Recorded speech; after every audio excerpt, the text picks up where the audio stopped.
Glória a Deus. Quantos estão felizes de estarem aqui na casa do Senhor? E quantos estão com expectativas para ouvir a palavra de Deus? Eu creio que Deus vai falar contigo de uma forma poderosa esta noite. Tão somente abra o seu coração para receber dos céus. E eu quero te convidar neste momento a fechar os seus olhos. Vamos orar para Deus continuar abençoando esse culto, para Ele continuar falando conosco, agora através da palavra, de uma forma poderosa. Ore a Deus, converse com Ele. Irmão, o véu já foi rasgado, você tem acesso direto ao Senhor. Você não precisa de intermediários orando por você. Você mesmo pode abrir a sua boca e orar e falar com o Senhor, porque Ele escuta a sua voz. Amém? Você que está com a sua vida escondida em Cristo Jesus, quando Deus olha para você, Ele vê o sacrifício de Cristo que foi feito. E então, Ele escuta o seu clamor. Porque Ele vê não a sua própria justiça, mas a justiça de Cristo Jesus. Então converse com Ele. Deus, nós te agradecemos por estarmos reunidos aqui em sua casa, para meditar na sua palavra que é poderosa, viva e eficaz. Senhor Deus, quantas pessoas neste mundo se arriscam para ter um momento como esse? Quantas pessoas, Senhor, arriscam as suas vidas para buscar mais a sua face? E aqui nós temos liberdade para nos ajuntarmos e então adorarmos o Senhor em comunidade, como igreja. Temos liberdade para pregar a palavra. Obrigado, Senhor, pela sua misericórdia, por tantos benefícios. Nós temos fome e sede, Senhor. Fale conosco em nome de Jesus. Que saiamos daqui mais cheios da Tua presença. Não queremos ser como vasos com rachaduras, que não são capazes de reter o óleo santo que é derramado sobre. Mas queremos ser, Deus, pessoas moldadas por Ti, porque sabemos a obra da Sua mão é perfeita, e o Senhor não deixa nenhuma rachadura, o Senhor não deixa nenhuma deformidade. Em tudo que o Senhor coloca as mãos,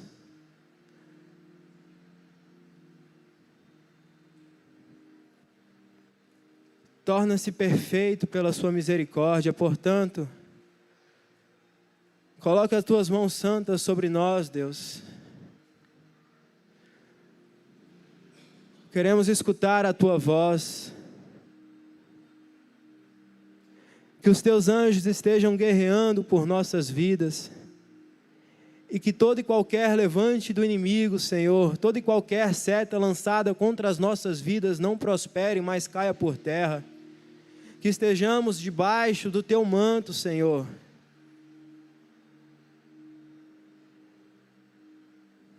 Não deixe que venhamos perder nenhuma palavra lançada, mas que estejamos concentrados em Tua voz, Senhor. Nos ensina o temor do Teu nome. Nos ensina, Senhor Deus, a termos mais reverência, a compreendermos de fato esse momento aqui na Tua casa, que estamos aqui para aprender do Senhor, que é um Deus santo e poderoso.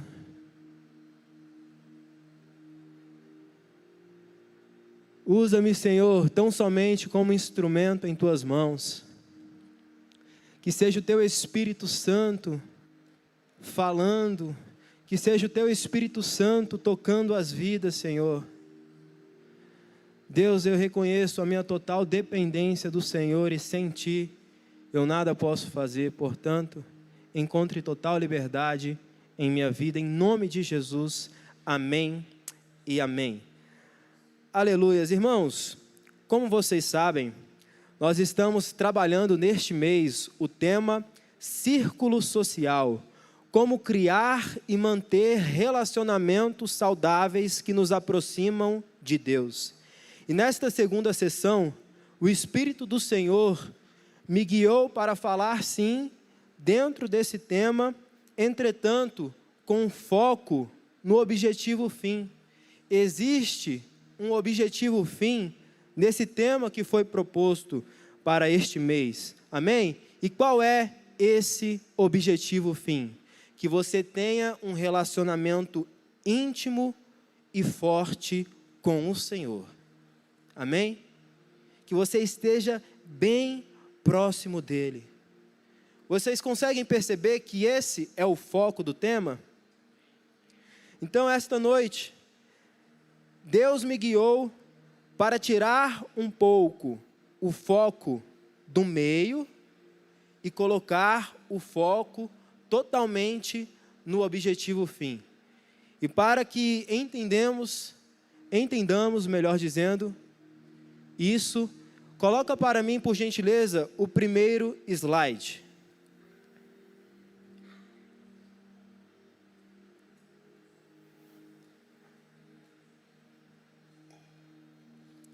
Pode colocar aquele lá, o anterior, o primeiro. Então, esse é o tema, círculo social, como criar e manter relacionamentos saudáveis que nos aproximam de Deus. Pode colocar o próximo. Então, vamos entender melhor esse tema. Círculo social, a primeira parte da frase. Como criar e manter relacionamentos saudáveis. Esse primeiro trecho se apresenta como um meio para te levar para um objetivo fim. E qual é o objetivo fim?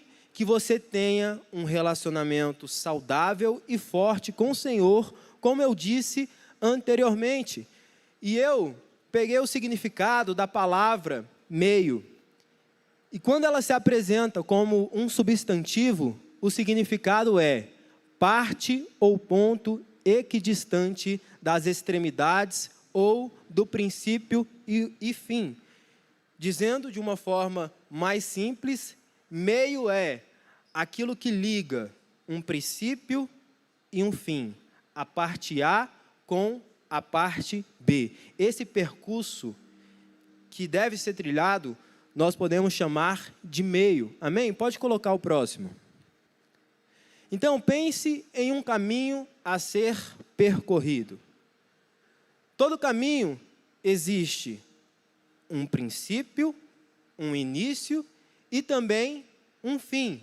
E o meio é o percurso que vai te levar para esse fim. Pode colocar o próximo. Agora, pense no nosso tema como um caminho. O início desse caminho é a sua conversão.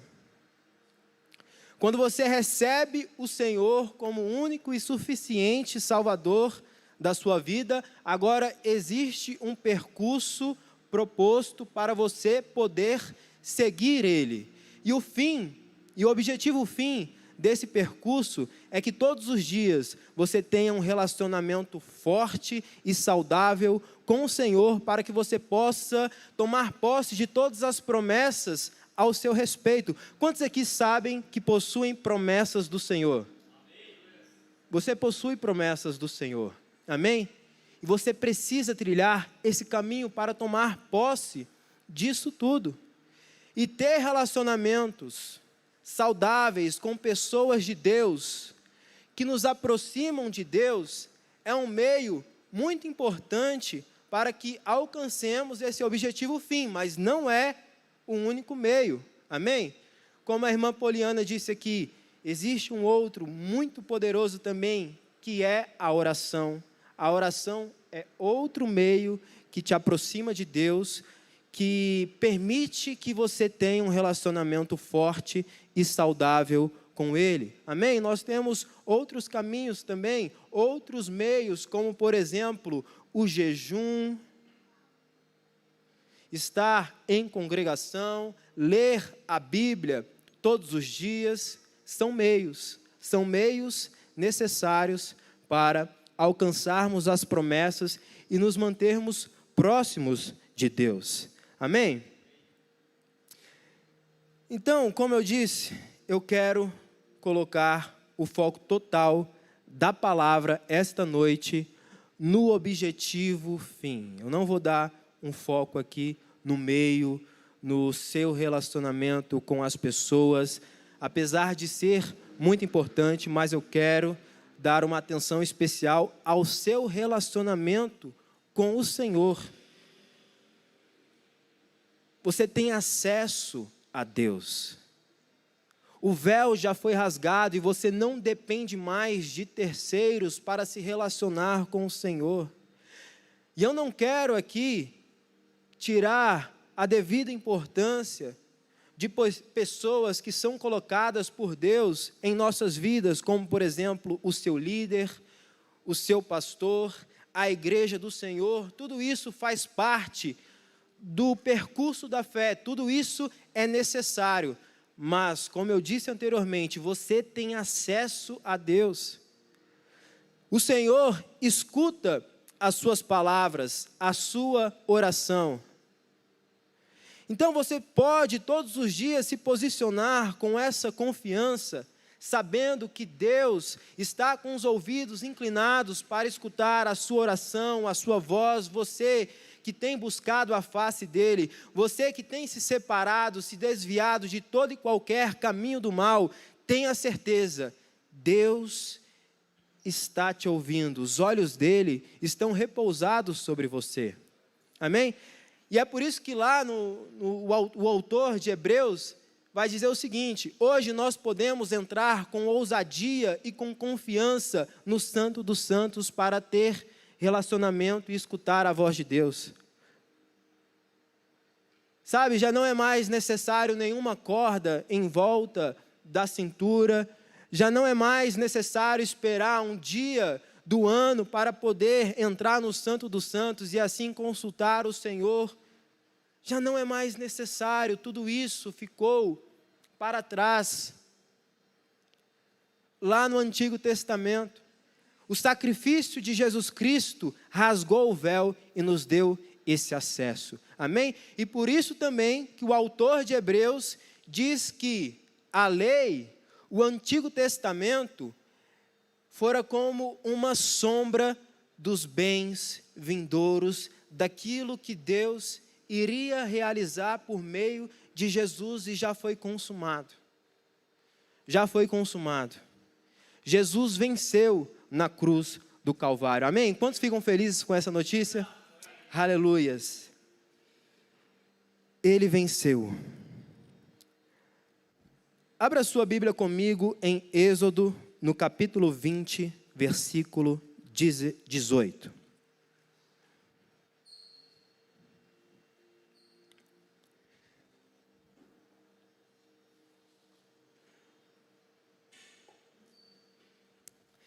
Enquanto você abre aí, então, não é que eu esteja avacalhando o tema aqui.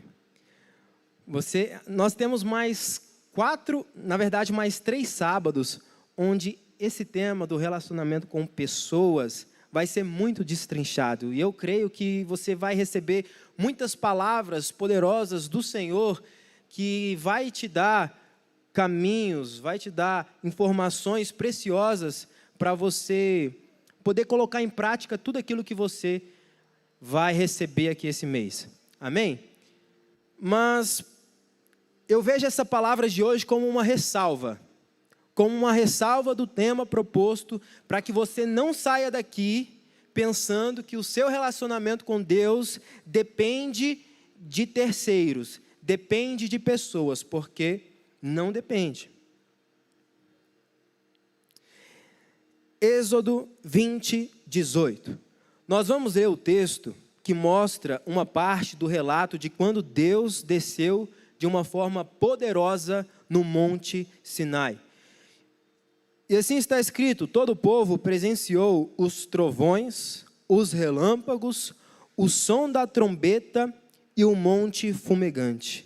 E o povo, observando, tremeu de medo e ficou de longe. Disseram a Moisés: fale-nos você a Deus, e ouviremos. Porém, não fale Deus conosco, para que não morramos. Moisés respondeu ao povo: não tenham medo. Deus veio para provar vocês e para que o temor do Senhor esteja diante de vocês, a fim de que vocês não pequem. O povo estava de longe, em pé, e Moisés, porém, se aproximou da nuvem onde Deus estava. Amém? Então Deus desce no Monte Sinai, e o objetivo dessa aparição poderosa de Deus era mostrar para todo o povo que Deus estava com Moisés, e para que eles crescem em tudo aquilo que Moisés iria falar para eles. E nós podemos ver isso no versículo 9 do capítulo anterior, capítulo 19. Vamos ler, Êxodo 19, 9. O Senhor disse a Moisés: eis que virei a você numa nuvem escura, para que o povo ouça quando eu falar com você, e para que também creiam sempre em você. E o fato é que somente Moisés poderia subir ao monte. O povo não poderia subir, como nós podemos ler no versículo 21 desse mesmo capítulo, Êxodo 19, versículo 21. Assim está escrito: e o Senhor disse a Moisés: desça e avise ao povo que não ultrapasse o limite até o Senhor para vê-lo, para evitar que muitos deles sejam mortos. E aqui eu quero abrir um parênteses. Quantos lembram do versículo inicial que nós lemos, Êxodo 20, 18? O que o povo disse? O povo disse a Moisés: vá você falar com Deus, suba você no monte para falar com Deus. E muitos falam que o povo deixou de subir no monte para falar com Deus tão somente por medo. É claro, eles deixaram de subir por conta do medo, mas havia uma ordenança da parte de Deus dizendo que eles não poderiam subir no monte. Então, é muito importante nós lermos a Bíblia com muita atenção. Porque se você ler somente o capítulo 20, a partir do versículo 18, você vai pensar que era para todo o povo subir no monte, que o povo não quis ter relacionamento com Deus. Mas não era isso. Eles tiveram medo, mas havia uma ordenança, que não era para o povo subir, tão somente para Moisés. Vamos continuar lá a leitura de Êxodo 19, 21. Eu vou ler novamente, só para recapitular. E o Senhor disse a Moisés: desce e avise ao povo que não ultrapasse o limite até o Senhor para vê-lo, para evitar que muitos deles sejam mortos. E é interessante porque nós podemos ver aqui um padrão sendo criado por Deus sobre como as coisas iriam acontecer mais à frente. Nós podemos enxergar o Monte Sinai, onde Deus estava se manifestando de uma forma poderosa, onde a presença santíssima dele estava ali, naquele lugar. Nós podemos observar esse monte como o Santo dos Santos. E a base do monte, onde Deus disse para Moisés colocar limites, nós podemos enxergar essa base como o véu. O véu que fazia a separação do Santo dos Santos do santo lugar. Amém? Existia um véu que fazia essa separação. Santo dos santos, do santo lugar. E o povo estava ali, no santo lugar, vendo a presença de Deus se manifestando de uma forma poderosa e o Senhor falando com Moisés por meio de como uma trombeta e um monte fumegando, um monte tremendo. Irmãos, uma coisa poderosa estava acontecendo ali naquele lugar. E tinha um objetivo. Deus estava mostrando para o povo que ele falava por meio de Moisés. E que era para eles crerem em Moisés. Moisés é apresentado aqui como um tipo de Cristo, como um mediador. Mas eu vou falar isso um pouco mais na frente. Vamos continuar aqui no versículo 22. Também os sacerdotes que se aproximam do Senhor devem se consagrar para que o Senhor não se volte contra eles. Então Moisés disse ao povo,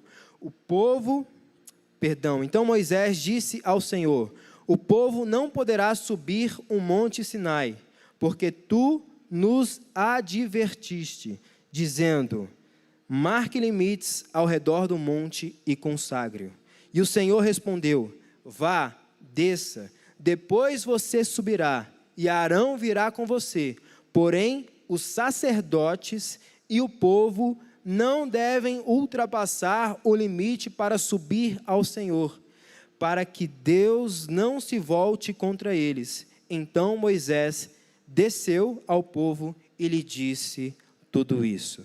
Amém, irmãos? Até aqui, tudo bem? Todos compreendendo perfeitamente? Aleluias. Então, como eu disse anteriormente, nesse contexto, Moisés é apresentado como um tipo de Cristo, como um intermediador entre Deus e o povo.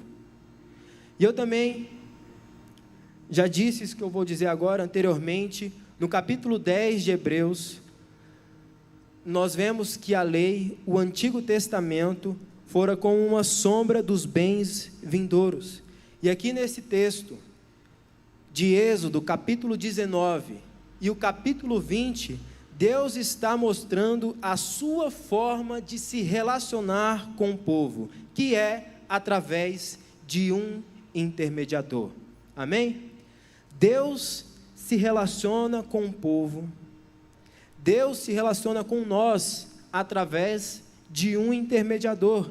E quem é esse intermediador? Jesus Cristo. Então nós precisamos criar um relacionamento forte e saudável com Jesus Cristo, porque essa é a forma de nos achegarmos ao Pai, a Deus. E lembrando que Jesus é Deus, Jesus é um com o Pai. Ele explica isso para Filipe, quem vê a mim, vê ao Pai.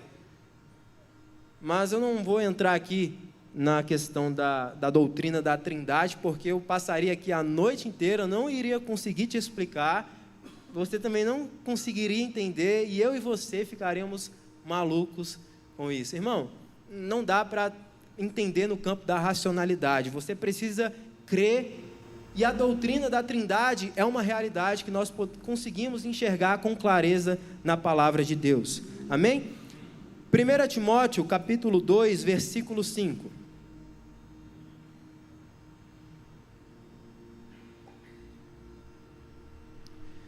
Porque há um só Deus e um só mediador entre Deus e a humanidade, Cristo Jesus, homem, que deu a si mesmo em resgate por todos, testemunho que se deve dar em tempos oportunos. Em todo momento precisamos fazer menção disso. Só há um intermediador entre Deus e os homens, Jesus Cristo.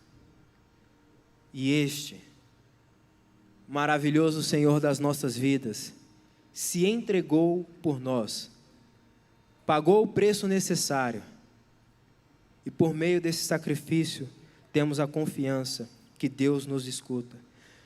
Jesus é o único meio, o único caminho que permite nos achegarmos a Deus, como Ele mesmo disse em João no capítulo 14, versículo 6.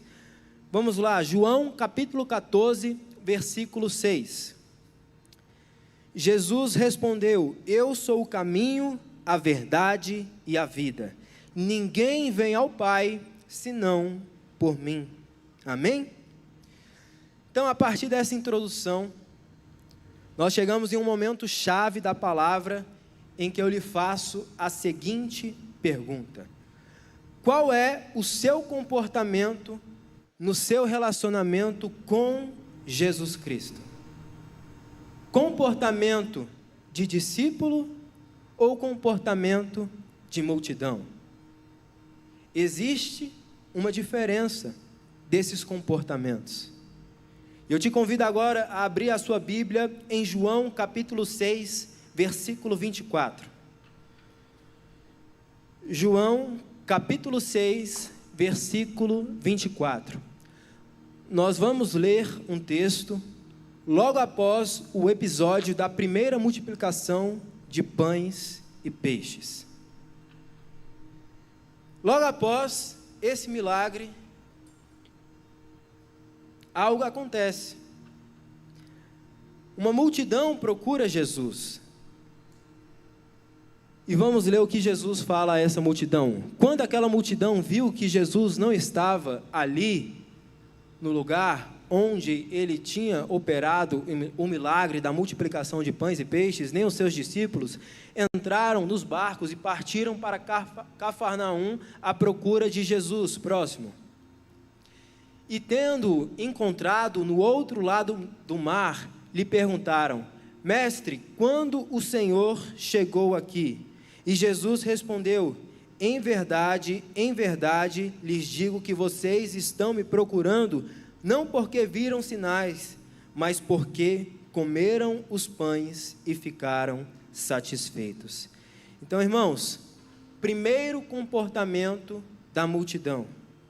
Ela só busca relacionar-se com Jesus Cristo visando aquilo que Jesus pode proporcionar a ela. Ou seja, é um comportamento pautado em interesses. E todo e qualquer relacionamento interesseiro carece de saúde, é insustentável. Então eu te pergunto, por que você está aqui? Qual é o seu objetivo de estar aqui na casa do Senhor? Essa é uma resposta que você tão somente precisa apresentar para Deus, não para mim.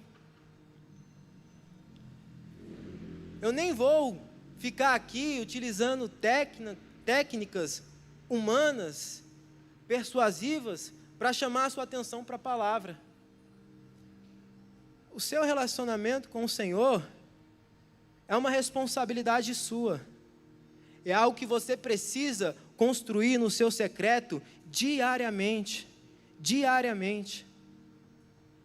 É claro que a igreja do Senhor está aqui para te dar todo o amparato necessário para que você tenha sucesso na sua jornada como filho de Deus.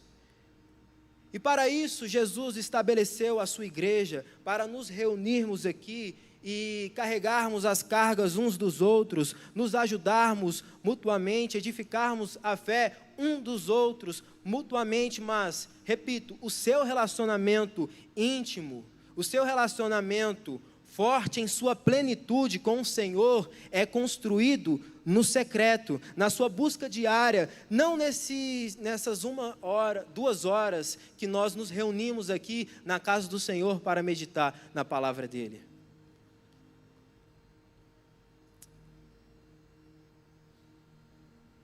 Então, qual é o seu interesse em vir à igreja do Senhor? Irmãos, falando dentro de um aspecto global, não vou falar aqui da nossa igreja não, veja, eu estou falando dentro de um aspecto global mesmo. Tem muitas pessoas que só vão para a igreja em busca talvez de aumentar a sua carteira de clientes. Veem a igreja do Senhor como um clube social e querem fazer mais amizades, conhecer mais pessoas, veem apenas como isso. Faz parte, mas muitos veem apenas nesse aspecto.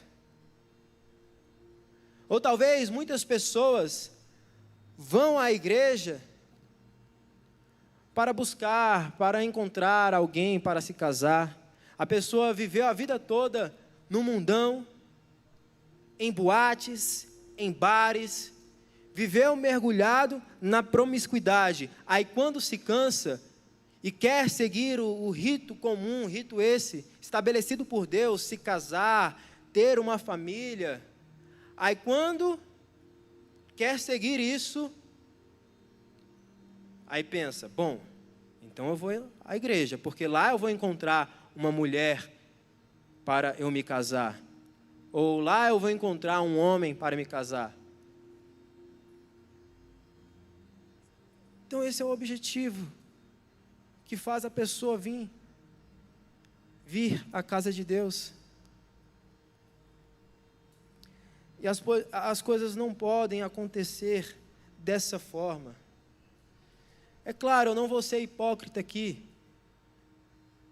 A palavra, o chamado é, venha como você está.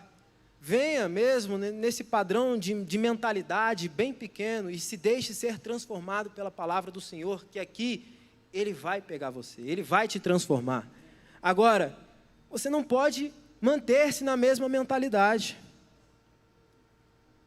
Porque se passa 1 ano, 2 anos, 3 anos, e você ainda está preso a essa mesma mentalidade, enxergando a igreja do Senhor como um clube social, buscando aqui apenas interesses próprios, interesses obscuros, você não vai se desenvolver em Deus. E você vai permanecer sendo um crente imaturo. E eu tenho certeza que não é esse o seu objetivo, não é esse o meu objetivo, ser um crente imaturo, que não dá frutos a Deus. Uma árvore imatura não alcançou estado de madura, ela não consegue dar frutos a Deus. E eu e você, o nosso objetivo de vida é darmos frutos, porque isso testifica de fato que somos discípulos de Jesus. Pois ele diz, todo aquele que está enxertado em mim, todo aquele que tem relacionamento, todo aquele que está se alimentando de mim, esse dá fruto. E o seu fruto permanece. O seu fruto permanece. Amém? Quantos querem dar frutos a Deus que permanece? Amém. Então busque cada vez mais. Não se comporte como multidão. E vamos ver aqui a segunda atitude de multidão. Mateus capítulo 21, versículo 8.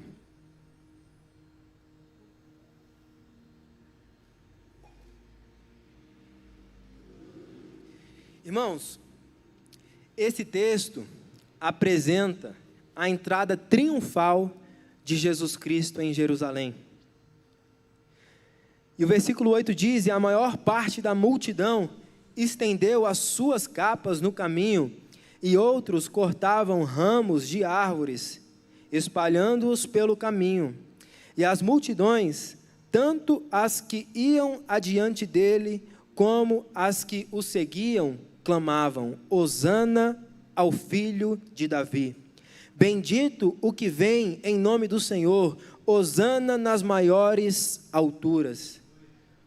Essa palavra Hosana tem a sua raiz no hebraico e traduzida quer dizer salva-nos Senhor. Ou seja, aqui nesse contexto, a multidão está reconhecendo que Jesus era de fato o Messias outrora prometido.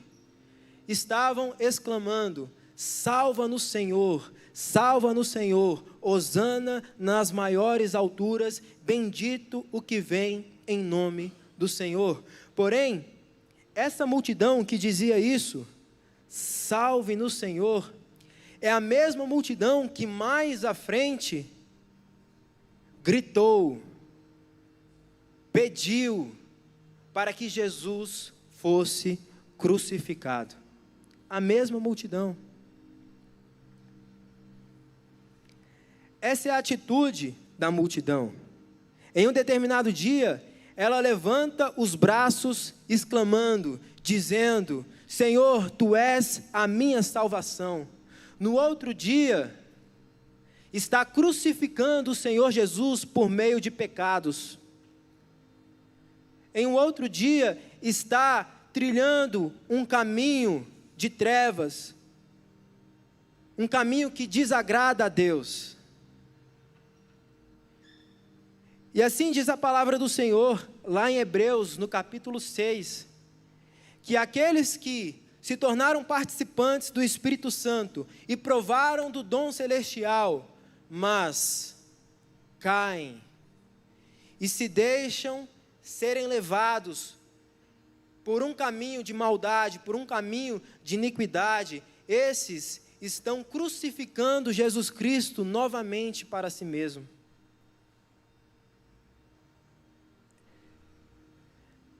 Esse é o comportamento da multidão, uma instabilidade.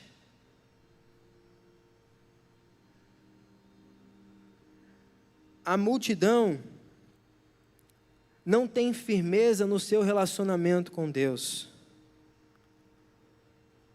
Uma hora se move de uma determinada forma, em outra hora já está se movendo em total desacordo com a palavra de Deus. Precisamos tomar muito cuidado com isso, amém? E agora nós vamos ver aqui o comportamento de um discípulo do Senhor Jesus. Abra sua Bíblia em Atos, no capítulo 7, versículo 59. Atos 7, 59.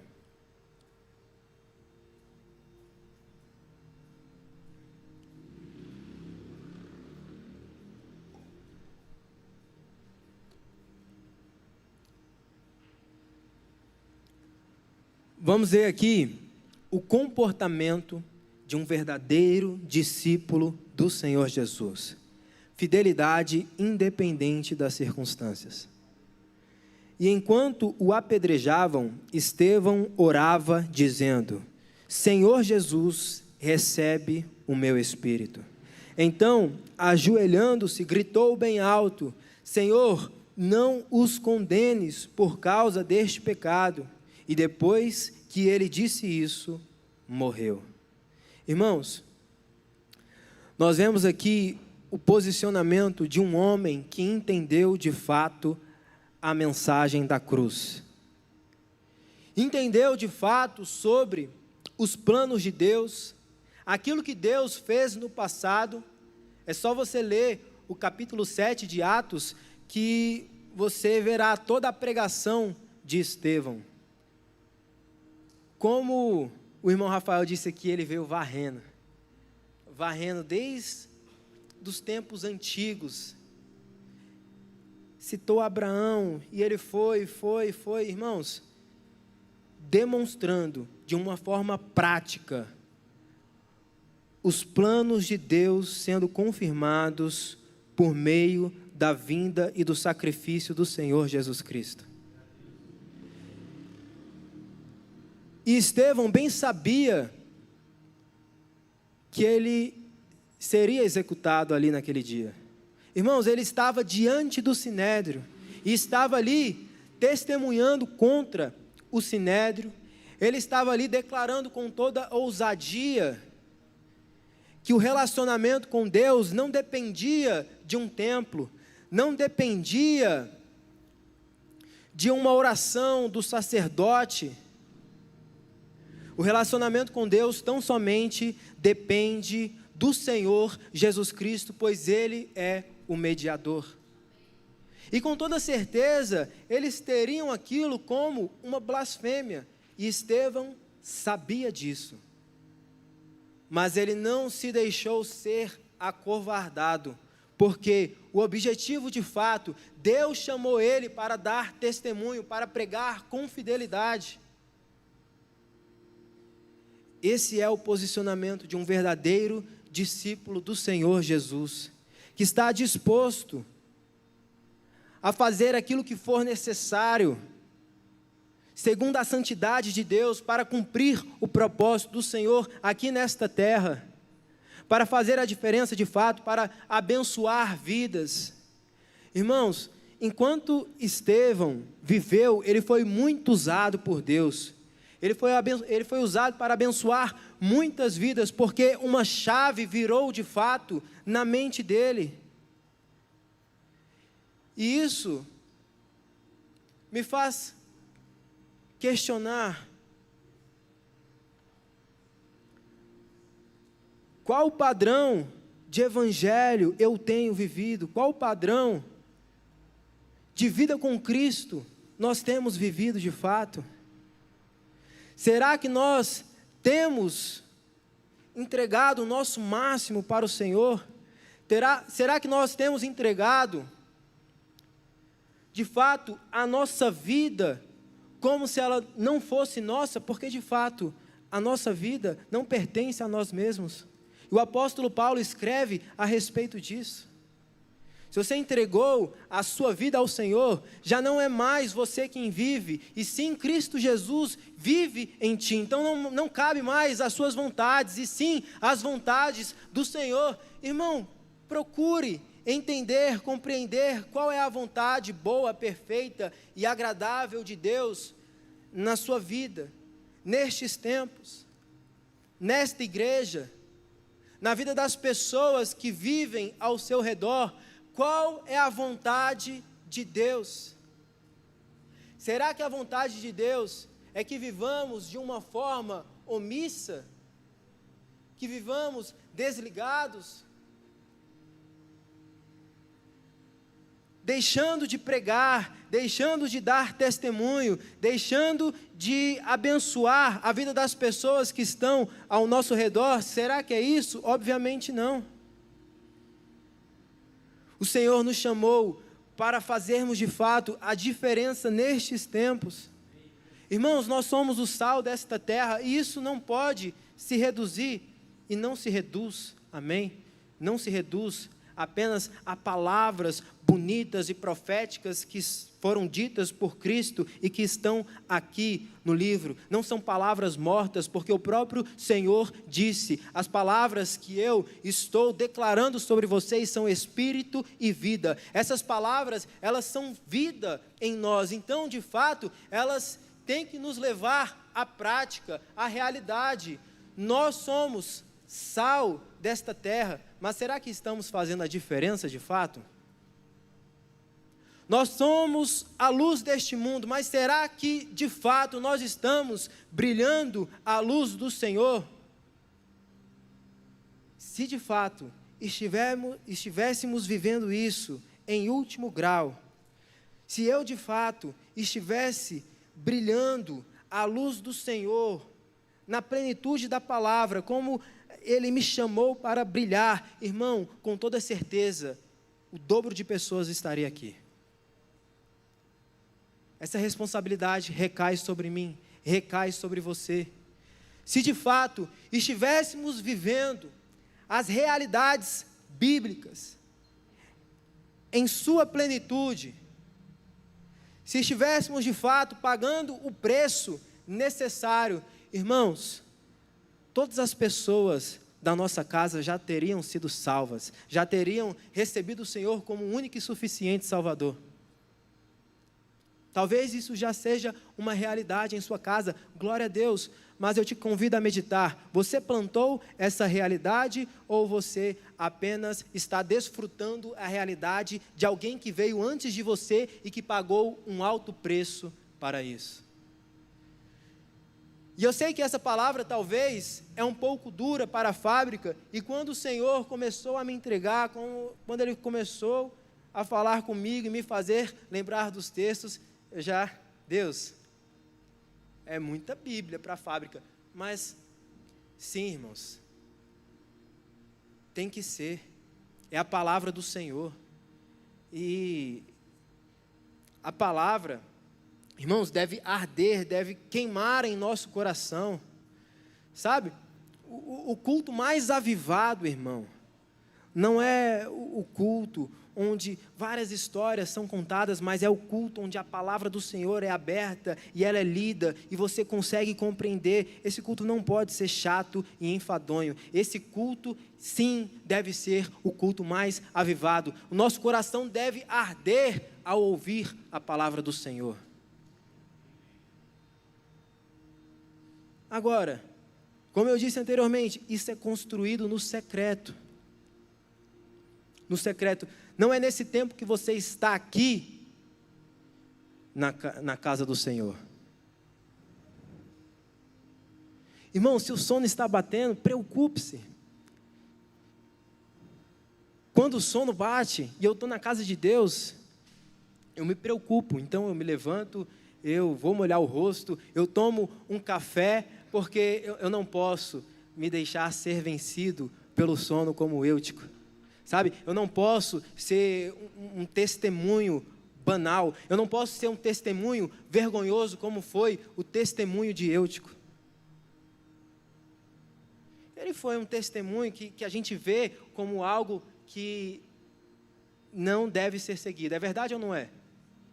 Quando você se lembra de Eutico, o que vem à sua mente? A primeira palavra que vem à sua mente, irmão? Misericórdia. Misericórdia. Não importa se dormiu pouco no dia anterior, não importa o quão corrido foi o dia, irmão, todo mundo vive na correria. Tu acha que Paulo pregando lá e meia-noite e ele rompeu a madrugada pregando, tu acha que Paulo tinha uma vida morna, belezinha, que ele tinha muito tempo para descansar, muito tempo para dormir? Não, irmão, a vida de Paulo era uma correria. E vivendo em perseguição, e indo de cidade em cidade, meditando na palavra do Senhor, pregando, abençoando a igreja de Deus. Eu tenho certeza que Paulo estava muito mais cansado do que Eutico ali naquele culto. Muito mais cansado. Mas a diferença está